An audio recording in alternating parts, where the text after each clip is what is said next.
After the big announcement, we were joined from Edinburgh by the former track and road cyclist Dame Laura Kenny, who with 5 gold medals is Britain's most successful female Olympian.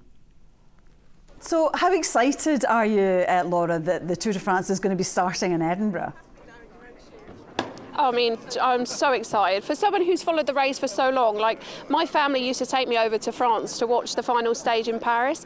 And honestly, as a child, it was absolutely fantastic. So to be able to have it here in Scotland, in Edinburgh, is absolutely brilliant. And the amount of children that that's going to inspire, to me, that's what it's all about. Did it inspire you if you saw it as a child?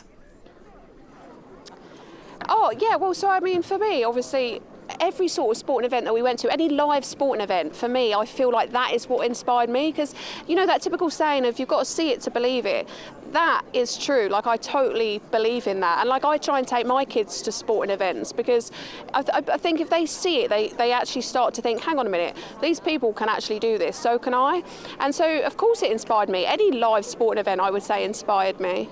And how big a deal is the Tour de France in the world of cycling? I mean, it's massive, isn't it?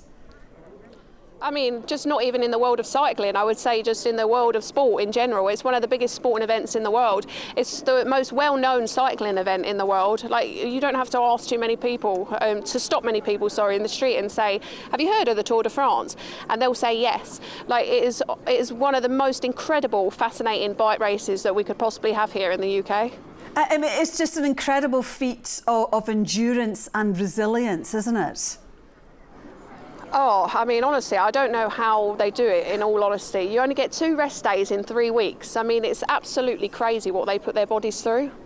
What do you think the people of Edinburgh will make of the event when it comes to town? Well, I'm hoping they line the streets. There's talk about there being millions of people coming out and watching, and I really hope that's the case.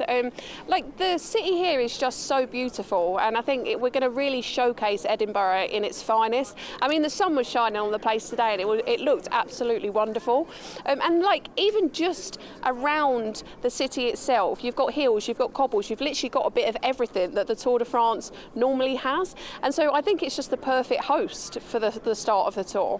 Well, yeah, I was going to say, what do you think the cyclists will make of it? Because there are these cobbles, as you mentioned. I mean, I think it's going to be quite hard, I'm not going to lie. I mean, I had to walk up a set of stairs from the train station, and that was hard enough, let alone having to ride the streets. So I think it's going to be quite a tough start to the tour, but I think they'll think, just like what I said earlier, I think they'll think it's one of the most beautiful starts to the tour. And it will look fantastic on television as well, won't it? And the women's race is going to be starting in the UK as well, but we don't know the location of that yet, do we?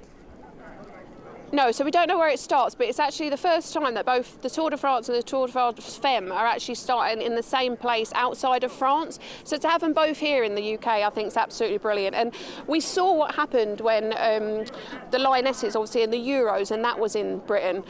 So for that now to happen for the Tour de France Femme, I'm hoping we see the same sort of like boom with women riding bikes and getting inspired by that race being over here.